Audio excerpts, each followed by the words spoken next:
जय डुग्गर, जय डोजरा। जब तक सूरज चांद रहेगा, महाराजा हरि सिंह का नाम रहेगा।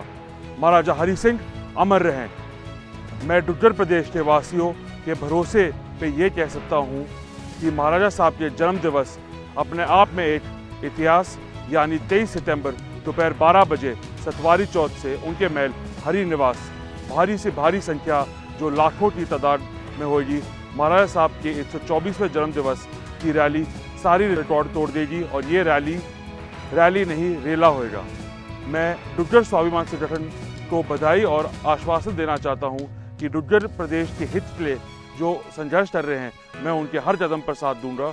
महाराजा हरि सिंह के पड़पोतरे होते हुए रणविजय सिंह और अजातशत्रु का बेटे होते हुए मैं अपने पूर्वजों को दिखाए हुए रास्ते पर चलना चाहता हूं और आखिरी दम तक डुग्गरोटले लड़ते रहूंगा। मैं विनम्रता से हाथ जोड़कर आप सबका स्वागत करता हूं। जय डुग्गर, जय डोजरा।